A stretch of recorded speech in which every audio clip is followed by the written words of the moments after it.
อันยศศักดิ์อัครสถานโบราณว่าคือที่มาของสมมุติดุจหัวโขน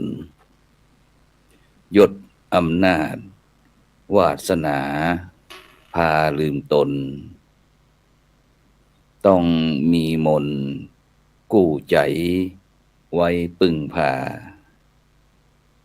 ยะโสรัทธานมัชชัยยะคือกรรมพระ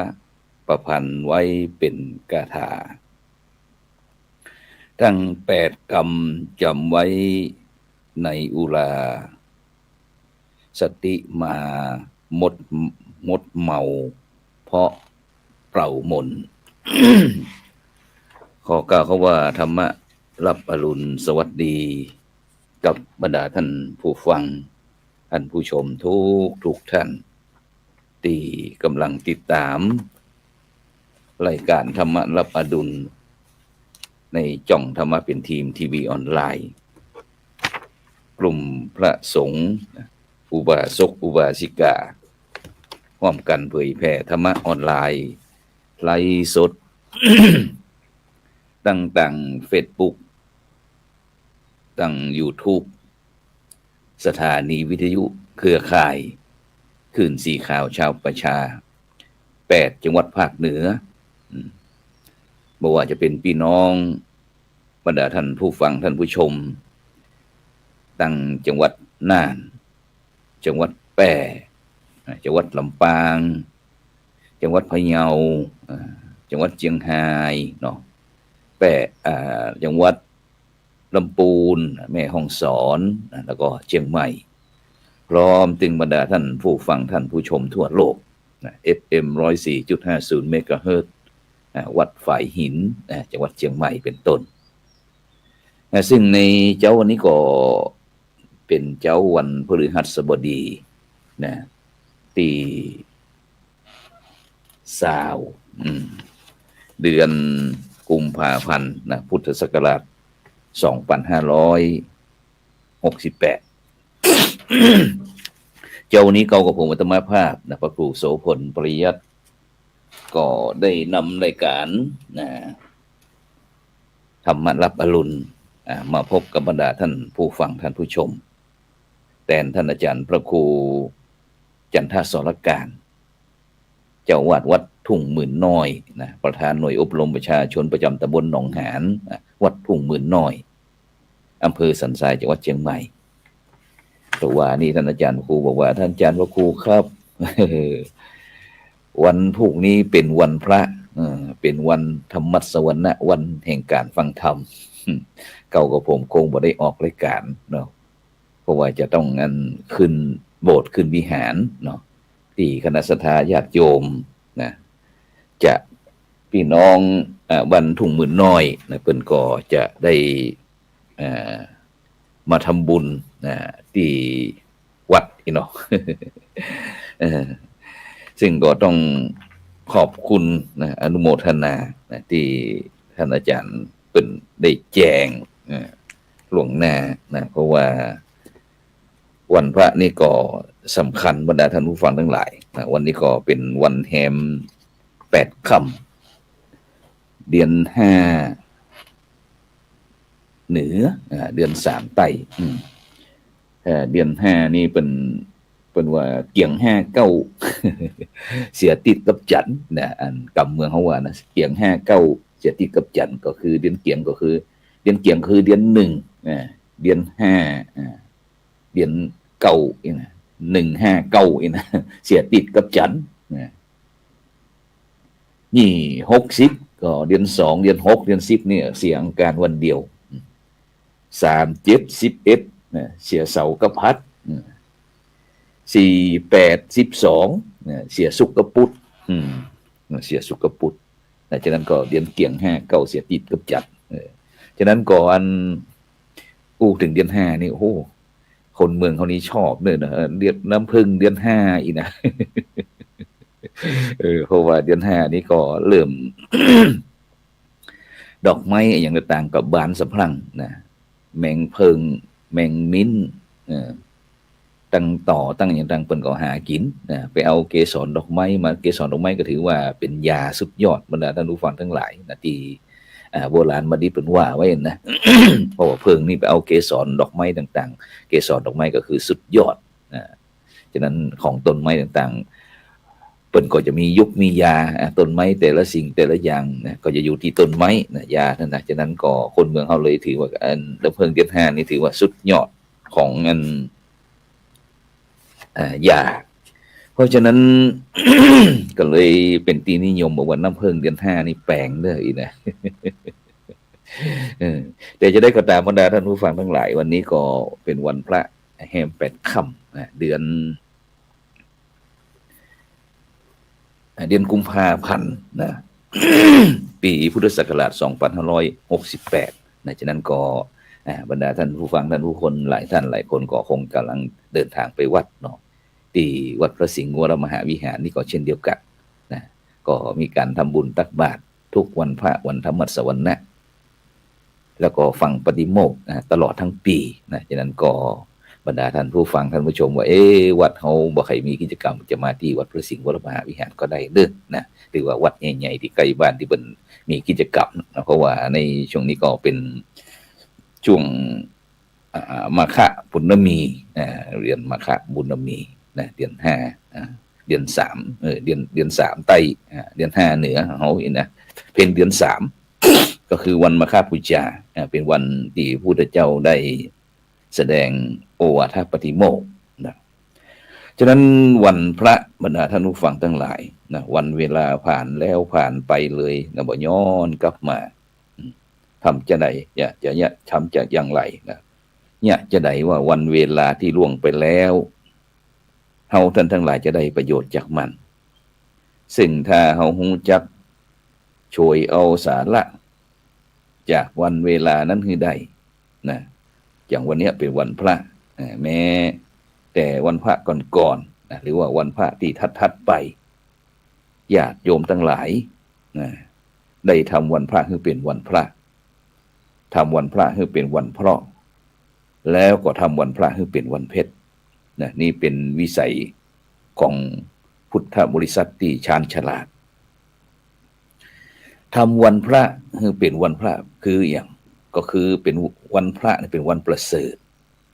พระหรือว่าวันละแปลว่าประเสริฐ เป็นวันที่ว่างเว้นจากเพนเว้นจากภัยนะบ่คิดร้ายบ่อู้ร้ายบ่ทำร้ายคิดแต่ดีๆอู้แต่ดีๆทำแต่สิ่งดีๆวันพระจึงวันเป็นวันประเสริฐนะ7 วันนะที่พุทธบริษัทเฮาทั้งหลายจะได้กลับมาทบทวนกันครั้งหนึ่งเพิ่มเติมความดีกันครั้งหนึ่งยังที่มันผิดพลาด7 วันที่ผ่านมาเฮาก็นำมาแก้ไขปรับปรุงชีวิตเฮามาดีขึ้นนี่คือทำวันพระให้เป็นวันพระทำวันพระให้เป็นวันเพราะตัวนี้ก็ได้แก่การเพราะบุญกุศลคุณงามความดีมันมีความการกุ้งหุ่งเนืองเจริญงอกงามในจิตในอัธยาศัยของเฮาเองนี่ทำวันพระให้เป็นวันเพราะแล้วก็ทำวันพระให้เป็นวันเพ็ญวันเพ็ญจะได้เพ็ญเป็นวันที่เพิ่มพูนสติปัญญาของเฮาท่านทั้งหลายเนี่ยให้มันหนักยิ่งขึ้นเพราะอย่างว่าสติปัญญาเนี่ยมันมีก้าเหมือนกับเปรียบเหมือนกับประดุจเพชร ฉะนั้นเนี่ยบรรดาท่านผู้ฟังทั้งหลายการฟังธรรมเหมือนการสร้างธรรมให้แก่จิตแก่ใจฟังไปความหูสุดสู่สั่งเพราะใจของเฮาเปรียบเสมือนเสือธรรมะเปรียบเสมือนถ้ำคอยกำบังหูเฮาฟังใจเฮาฟิตจิตจะได้สบาย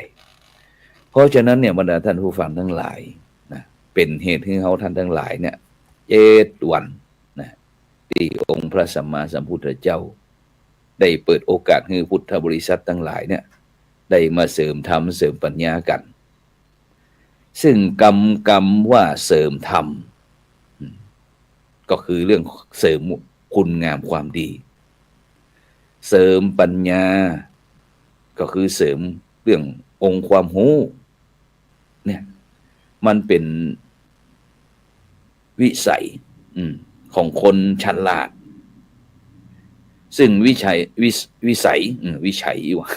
วิสัยคนฉลาดย่อมจะบ่ทำในสิ่งที่ตรงกันข้าม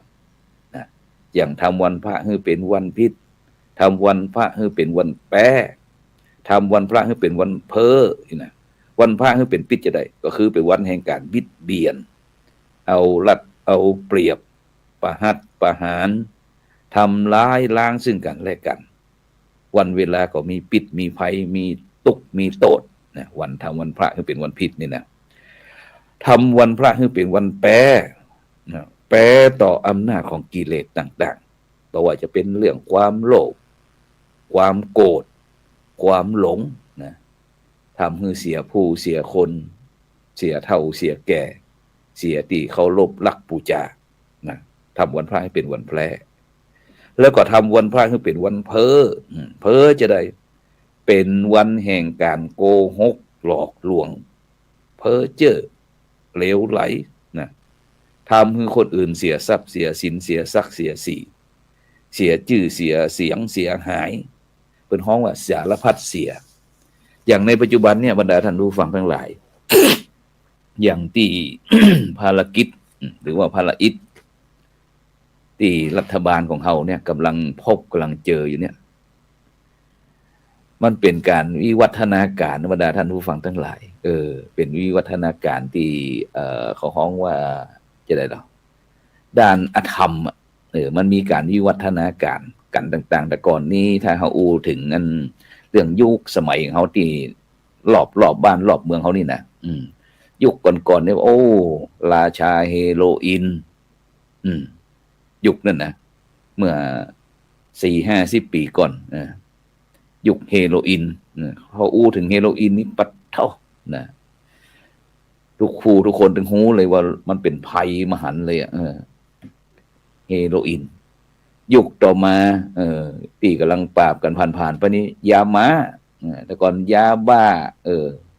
แล้วแต่จะห้องอีกเนาะยาม้ายาบ้ายาอียาโอ้ยบ่ฮู้จักละยาของบดีก็แล้วกันเนาะ แล้วมายุคปัจจุบันเนี่ยยุค 5G เนี่ยบรรดาท่านผู้ฟังทั้งหลายที่ปัญหาที่หมู่เฮาท่านทั้งหลายกำลังพบเจอเนี่ยคนไทยนี่นะก็คือ call center เนี่ยปิดมันหายแรงขนาดนักนะปัจจุบันนี่บอกโอ้ยนะหลอกประเทศไทยเขาไล่ตีหนึ่งมันก็ไปแหมตีหนึ่งไล่ตีหนึ่งมันก็ไปแหมตีหนึ่งฉะนั้นประเทศไทยมันมีอย่างดีนักหนากลุ่มบุคคลกลุ่มมิจฉาชีพกลุ่มที่คนบ่ดีเนี่ยมาถึงมันรอบบ้านรอบเมืองเขานะมันบ่เข้ามาก็อยู่รอบชายแดนฉะนั้นประเทศไทยเขาจะต้องมีของดีสักสิ่งสักอย่างหรือว่าของแรงจูงใจที่ทำให้ไอ้พวกมิจฉาชีพไอ้กลุ่มคนบ่ดีต่างๆเนี่ยมันรอบบ้านรอบเมืองเขาอย่างเหมือนกับ call center ในปัจจุบันเนี่ยฉะนั้นพี่น้องประชาชนคนไทยพุทธบริษัททั้งหลายจะต้องกลับมาคิดว่าทำไมตั้งเจ้าหน้าที่บ้านเมืองปัดเท่าขนยาเข้ามานี่นะไม่ใช่ว่าเจ้าหน้าที่บ่ยิงบ่จัดการบรรดาท่านผู้ฟังทั้งหลายบางครั้งในยุคปัจจุบันนี่มันการฆ่ากันแกล้งกันนี่ยิงกันนี่มันเป็นเรื่องธรรมดาไปอย่างว่าจะได้คนเฮามันอย่างบ่เข็ดบ่ลาบบ่กลัวกันนะอย่างพี่น้องที่ตามประเทศชายแดนบางครั้ง5 ศพ 10 ศพมันก็ยังบอกฮู้จักเข็ดจักลาบมาเรื่อยๆขนเข้ามาแล้วก็ตีหมู่เจ้าหน้าที่เขาก็จัดการไปตามระบบตามกฎบทบาทกฎหมายบ้านเมืองนะบ่ฮู้จักเข็ดจักลาบบ่ฮู้จักกลัวตายหมู่เฮานี่ปะเท่า แต่บ่ได้จะไปนะท่านพระอาจารย์นี่นะเรื่องความตายเนี่ยมันบ่ดีนะมันบ่เป็นมงคลนะวันนี้เป็นวันพระจะไปเรื่องความตายนะอีนะ ให้ดึงบ่ใครอยากฟังแต่ตรงกันข้ามบรรดาท่านผู้ฟังทั้งหลายนะฉะนั้นปัญหาสารพันต่างๆในปัจจุบันเนี่ยนะถึงแม้รัฐบาลจะ จะร่วมกันตึงภาคีเครือข่ายตึงเปื่อนบ้านเปื่อนจองได้ทำ MOU กันได้ได้จากันเพื่อที่จะแก้ปัญหาให้พี่น้องประชาชนของประเทศนั้นๆได้มีความสุขแบบยั่งยืนแต่สิ่งเหล่านี้มันก็ยิ่งทวีคูณขึ้นเนี่ยบรรดาท่านผู้ฟังทั้งหลายนะฉะนั้นการแต่ไม่ใช่ว่าตั้งฝ่ายราชการแก้ไขบ่ได้เด้อบรรดาท่านผู้ฟังทั้งหลายแก้ได้แต่มันไม่บ่หมดอู้ได้ง่ายนะฉะนั้นเนี่ยการแก้ปัญหาต่างๆเหล่านี้ง่ายๆบ้านเมืองแก้ตั้งโลกนั้นง่ายๆแต่ที่ง่ายที่สุดก็คือแก้ปัญหาตั้งตัวเฮาเองหรือว่าตั้งธรรมเฮานี่นะบรรดาท่านผู้ฟังทั้งหลายโดยเฉพาะพี่น้องประชาชนคนไทยเฮาต่างๆเนี่ยที่คอเซ็นเตอร์อย่างรอบบ้านรอบจองเดียวตั้งเหนือเดียวตั้งใต้เดียวตะวันตกตะวันออก4แจ่ง8แจ่งนี่นะระดมเข้ามาประเทศไทยเนี่ยแก้ไขง่ายที่สุดก็คือแก้ไขที่คนไทยของเฮานะโดยเฉพาะเรื่องความเชื่ออย่างต่างๆแล้วเนี่ยเวลาเขาก็แปลกกันว่าเวลาคนไทยเขาเนี่ยนะเวลาเรื่อง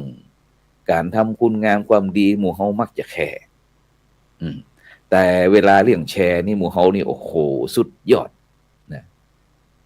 อย่างที่แก๊งคอเซ็นเตอร์อย่างต่างๆที่เขาตกหลอกลวงถูกหลอกลวงในปัจจุบันเนี่ยบรรดาท่านผู้ฟังทั้งหลายนะคนที่ถูกหลอกลวงนี่ไม่ใช่ว่าบ่มีดีกรีเด้อบรรดาท่านผู้ฟังทั้งหลายล้วนแต่ยกย่องตนเองว่าเป็นผู้ที่ชาญฉลาดทั้งสิ้นมีดีกรี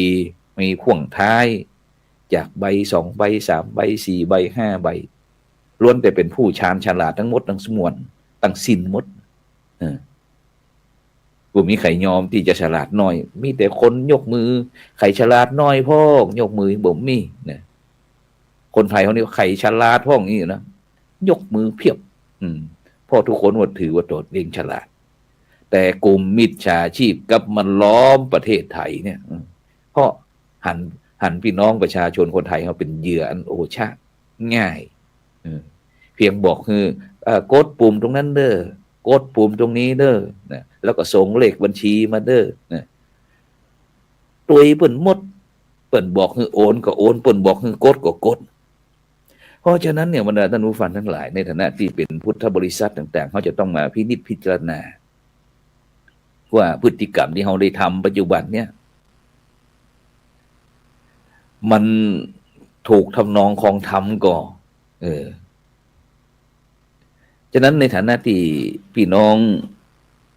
พุทธศาสนิกชนเขาเนี่ยเป็นผู้รู้ผู้ตื่นผู้เบิกบานแต่เฮาท่านทั้งหลายก็ยังตกเป็นเหยื่ออันโอชะฉะนั้นในเจ้านี้ก็เลยอยากจะมาบอกพ่อแม่พี่น้องบรรดาท่านผู้ฟังหลายว่าเฮากลับมาพินิจพิจารณาได้ก่อว่าเหตุที่มันผ่านไปเนี่ยมันบ่ถูกต้อง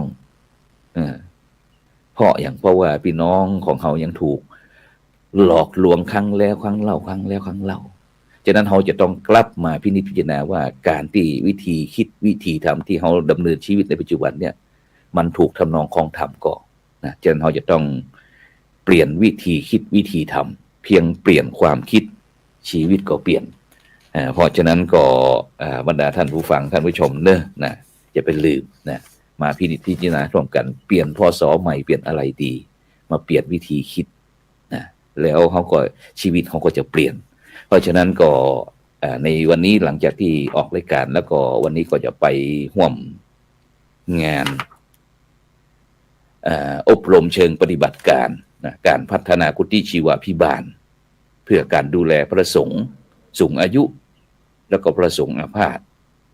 โรคระบบประสาทที่มีภาวะพึ่งพิงสำหรับภาคีลานุปถากอาเซียนนะก็คือพม่าเขมรลาวไทยนะ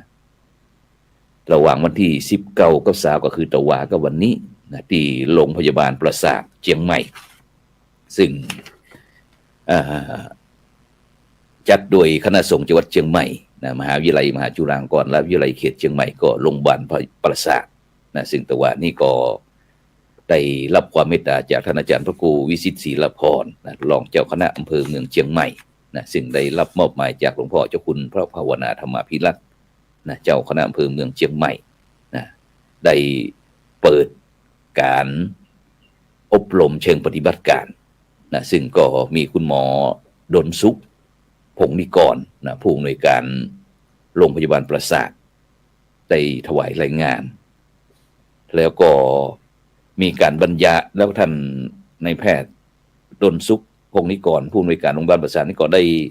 บรรยายเกี่ยวกับเรื่องสถานการณ์นะผู้สูงอายุโครงสร้างประชากรโลกแล้วก็กลุ่มอาการที่พบบ่อยในพระสงฆ์ผู้สูงอายุนะซึ่งตัวนี้ก็ได้สนใจอย่างยิ่งนะเพราะตัวนี้พระครูโสพลก็ไปเป็นพิธีกรนะดำเนินรายการนะคุณหมอดลสุขก็บอกว่าตอนเนี้ยประเทศญี่ปุ่นนี่เป็น 30%ถ้า 30% บ่ใดเนี่ยผู้สูงอายุ 30% บ่ใดนี่ก็เป็นสังคมผู้สูงอายุนะฉะนั้นประเทศไทยของเฮานี่ก็ตอนนี้ก็ปี2568นี่ก็มีประมาณ67ล้านคนนะ67ล้านคนแล้วก็ผู้สูงอายุนี่ประมาณ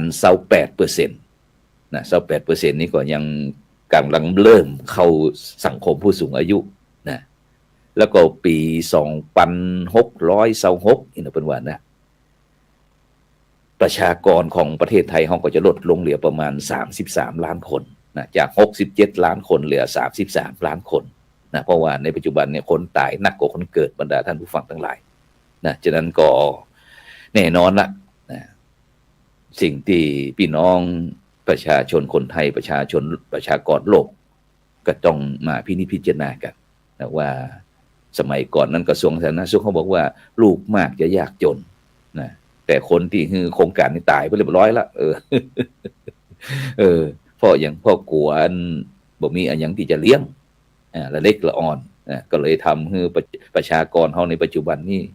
น่าห่วงน่าห่วงทุกวงการแม้แต่วงการพระพุทธศาสนาเขาก็เช่นเดียวกันนะฉะนั้นก็นี่ก็คือมันเป็นภาพรวมบรรดาท่านผู้ฟังทั้งหลายบ่ใช่เฉพาะอย่างใดอย่างหนึ่งถ้าเขาเข้าไปในชุมชนหมู่บ้านต่างๆในปัจจุบันเนี่ยสมัยก่อนนี่30ปี40ปีหรือว่า50ปีก่อนเขาจะมีหันละเด็กละอ่อนเล่นตามถนนหนทาง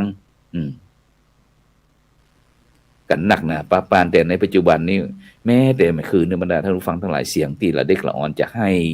เสียงฮ้อง